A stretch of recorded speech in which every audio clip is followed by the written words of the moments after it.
Oke, selamat pagi ya kepada teman-teman trader dimanapun Anda berada ya. Tidak terasa sudah di akhir pekan ini ya, di pagi hari ini di edisi tanggal 29 Agustus ya. Jangan lupa untuk tetap semangat ya untuk pagi hari ini dan jangan lupa untuk mengevaluasi ya hasil transaksi di sepanjang bulan Agustus ya. Ini sudah di akhir ya. Ini apa yang harus kita tingkatkan ya. Kalau belum ya, atau yang baru menemukan channel ini ya, karena mungkin dari teman ataupun iseng-iseng masuk ya ke YouTube kita, ikuti terus ya. Acara ini kita persembahkan setiap hari ya, pukul 9.00 waktu Indonesia Barat, yang hanya ada di channel MIFX Surabaya ya. Oke, kita akan langsung pada sinyal ya. Sinyal, kita lihat sinyal ya. Oke, ini sedikit mengalami kenaikan ya Nasdaq ya. Ini kembali mengalami sedikit kenaikan untuk Nasdaq kemarin ya. Ini kita agak juga menunggu agak sedikit lama ini kembali ya. Tapi jangan khawatir ya, teman-teman semua, kita ada namanya sinyal MIFX ya dari aplikasi MIFX ya. Ini ada sinyal yang bisa kita manfaatkan untuk harian ya, untuk misalnya kita ada posisi long term ya, ini kita bisa manfaatkan untuk hariannya ya, karena sinyal ini kita sediakan ada namanya TP dan SL ya.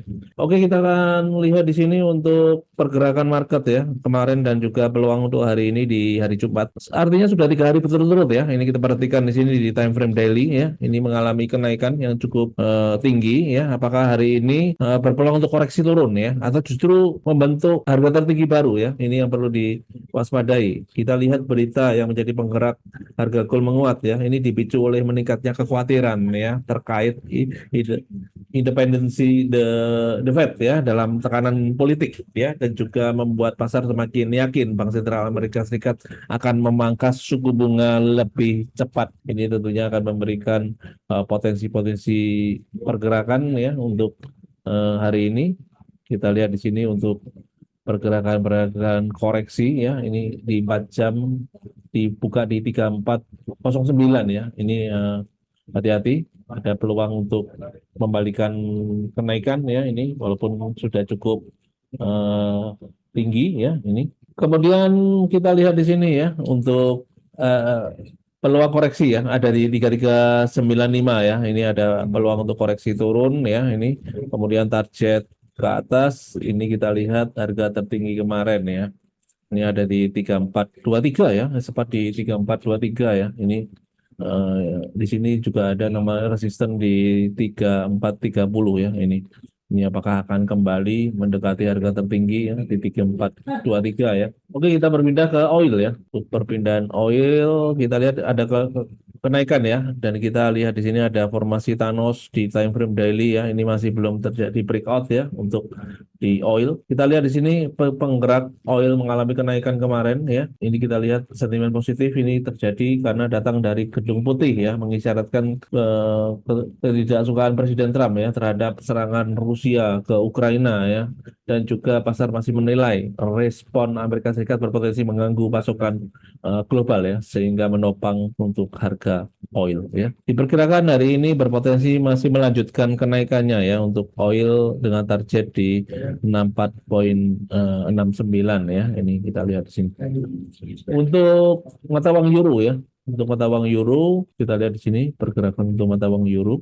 Mata uang euro kita lihat mengalami penguatan ya kemarin ya. Ini karena dampak peluang pemangkasan suku bunga Amerika Serikat yang dilakukan di bulan September ya. Ini diperkirakan akan dilakukan secepatnya ya. Ini yang membuat dolar terdongkrak naik ya. Kita lihat di sini bagaimana pergerakan untuk euro ya, di levelnya 1,1697 ya. Di sini meningkatnya ekspektasi pasar ya terhadap The Fed untuk memotong suku bunganya dalam waktu dekat ya, dan juga didorong oleh sinyal dari pejabat The Fed, tekanan politik berkelanjutan dari Presiden Trump ya. Ini juga mendorong kredibilitas dan independensi bank sentral ya. Ini yang membuat dolar ini terdorong turun ya. Diperkirakan untuk hari ini euro masih berpotensi ya untuk mengalami kenaikan ya dengan target di area 1.1702 ya untuk pergerakan di resisten hari ini. Kita lanjut untuk mata uang pound sterling ya. Ini kita lihat untuk pergerakan di pound sterling. Pergerakan untuk di pound sterling kita lihat di sini kemarin juga sempat mengalami kenaikan ya. Dari segi teknikal ya berpotensi untuk kembali naik ya dengan menargetkan di 1.3597 ya untuk pound sterling hari ini ya dengan tren bullish ya. Ini karena tentunya menguat karena dolar Amerika Serikat mengalami penurunan ya karena meningkatnya ekspektasi pasar The Fed akan memotong suku bunganya dalam waktu dekat ya. Hari ini diperkirakan akan melanjutkan tren kenaikannya ya dengan target tertinggi untuk resisten di 1.3597 ya ini. Kita berpindah ke dolar yen ya. Ini kita lihat ke dolar yen ya. Ini kita lihat masih sideways ya. Ini mendekati area support ya di 146,66 ya. Ini menjadi level kunci untuk pergerakan apakah kembali untuk rebound naik ya ini. Hati-hati bila terjadi breakout di area 146,66 ya. Ini berpotensi untuk melanjutkan penurunan di 145,87 ya. Di sini menguatnya yen ini karena dorongan permintaan sebagai aset safe haven ya, sementara dolar Amerika Serikat masih tertekan oleh isu independensi The Fed ya dan juga meningkatnya ekspektasi pemangkasan suku bunga ya. Ini yang membuat pergerakan yen mengalami penguatan ya saat ini. Kemudian kita ke Nasdaq ya. Untuk Nasdaq saham Amerika ini ya, saham teknologi Amerika ini kemarin sempat kembali melejit naik ya di level 27.361 ya ditutup di area tersebut ya.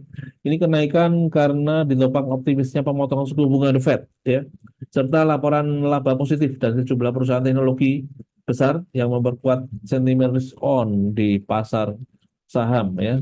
Ini dampak pemangkasan suku bunga ini juga cukup ya memberikan sentimen positif ya. Untuk hari ini diperkirakan berpeluang untuk melanjutkan kenaikan ya untuk Nasdaq dengan target mendekati harga tertinggi sepanjang masanya di level 24.000 ya. Oke demikian untuk berita-berita ekonomi ya dari teknikal dan juga fundamental dan juga sinyal pagi ya. Sebelum saya akhiri, saya akan mengingatkan kembali berita ekonomi hari ini yang menjadi penggerak ya, diawali dari Jerman ya, data penjualan retail ya, akan dirilis di pukul 13.00 yang tentunya berdampak pada mata uang euro ya ini. Kemudian Amerika Serikat ini juga cukup penting ya. Ini selain data CPI dan juga NFP ini merupakan salah satu berita penting yang menjadi penggerak besar juga untuk nanti malam ya. Ada laporan data inflasi BCE Amerika Serikat pukul 19.30 ya, waktu Indonesia Barat yang berdampak pada pergerakan komoditi gold, forex dan juga indeks saham ya. Oke, demikian untuk informasi hari ini ya. Saya ucapkan semoga sukses bagi trading Anda dan selamat berakhir pekan. Selamat pagi.